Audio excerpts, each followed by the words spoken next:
What's up? What's happening? What is popping? What's going on, you guys? Welcome back to another edition of SymoneWithTheSports. I'm Symone, bringing you guys daily sports talk. So if you're new here, if you're old here, you haven't already, subscribe to the channel. Stop what you're doing. Leave a comment, subscribe, keep rocking with me. Also, make sure you check out the links down below. The first one is to buy me a coffee to help fuel this channel. The second link is to shop the official SymoneWithTheSports merch collection. Get you the classic tee, the wavy tee, or the flower crew neck. And lastly, guys, if you have not done anything else, turn your notification bells on because you already know the videos are coming out boom, boom, boom, boom, boom. And you don't want to miss a single video or a single live stream. But y'all, let's get into it. You've seen the title. You have seen the thumbnail. Should the Philadelphia 76ers bring Kuzma up the highway? Yeah. A little northeast up the highway from DC to Philly. So what do y'all think? So Kuzma did opt out of his player option with the Washington Wizards. Obviously they blowing that G up, you know what I'm saying? So guys are fleeing town. So Kuzma, I assume he could either want to go somewhere just to get a bag, you know what I'm saying? His contract would have been $13 million, the one he opted out of. So he's going to be expecting obviously way more than that wherever he lands. Or he can maybe want to take a little discount and go to a contender. If we're even like, are we counting the Sixers? Do we even fit in the contender? You know what I'm saying? Do we fit in the contender role anymore? You know what I'm saying? Honestly, it's not even given. Like if you were a free agent, would you look at Philly as a contender? Like, yeah, we got the MVP.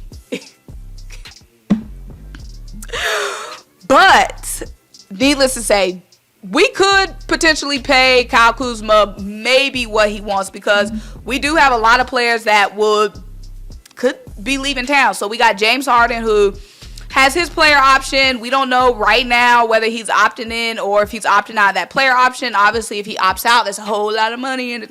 You know what I mean? We got Daniel House Jr., who has a player option. Niang, who's just a free agent, straight up. Montrez, player option. Shake, free agent. Jalen McDaniels, straight up free agent. A position that obviously Kuzma could be coming in here to fill, with Niang being a free agent, McDaniels being a free agent. Paul Reed is also a free agent. Dwayne Dedman, free agent. So the Sixers will have a little bit of money to spend, and we could potentially have a lot of money to spend depending on what happens with James Harden. But y'all, when we're talking about becoming, because like I said, I don't even think we're in the contender, you know, category right now. I would put us in competitive, like, you know what I'm saying? I would put us in threat, you know what I mean? Like, we're competitive, we're a threat, but I wouldn't put us in contender. You know what I'm saying? Depending on what we do this offseason, we can elevate to a contender category. But when it comes to building this team to become a championship team, building that championship roster, it ain't just one player. It's not just one player. It ain't just one player. We have to build a team that can, you see how the Nuggets was built. You see how, even though the Celtics didn't win last season when they went to the finals, you saw how that team was built. You saw how the Bucks were built when they won their championship. It's a whole lot of ballers on that team. It can't just be one or two players. It can't just be, even though they stunk it up, you know what I'm saying? It can't just be James and Joel. It can't just be a tandem. It's not just two. You have to have a team full of ballers, a team full of dogs. That's all I'm saying. So when we're looking at players, we need multiple players on these teams. And it don't got to be, obviously, we got Joel Embiid on the max. We got, if James Harden comes back, you know, he's taking a hefty load. But we have to look at multiple ballers, and we really have to fix this starting lineup. So Kyle Kuzma is somebody who could come right in, sit right down, actually come right in, and PJ Tucker go sit right down. Have PJ Tucker come off the bench. Have Kyle Kuzma slide right into the starting lineup. He could play the 3. He could play the 4 in rotations where, like, let's say Tobias is on the bench. He could be playing the 4, and then he can also be on the court at the same time with Tobias Harris, providing, you know, more of that scoring, that sharp shooter, that filling it up type of role. So Tobias Harris is leaving us with a big question mark when it comes to right now, when it comes to looking at this team and how we can repair this team and how we can upgrade this team, we have a lot of question marks right now, and Tobias Harris is really one of those guys. Is he going to be on the team next year? Are we trading him? Because when we're looking at these free agents, and this is a free agent class that is really full of power forwards and small forwards and two-way wing players. When we're looking at how we can improve this team, we really need to this Tobias Harris situation just needs to get buttoned up and buckled up. And it needs to result, obviously, in him leaving this team. Because when I'm creating these scenarios of these new lineups and these players that I want on this team, especially when looking at free agency, Tobias is not fitting. Okay? And I know that's easier said than done. Oh, let's get rid of Tobias. Obviously, if we could have got rid of him, we would have got rid of him. But all I'm saying is it's kind of making things a little bit confusing for me when I'm thinking of free agents we can target, because I'm like, where's Tobias fit in with this? Is Tobias still going to be on the team? Is Tobias not going to be on this team?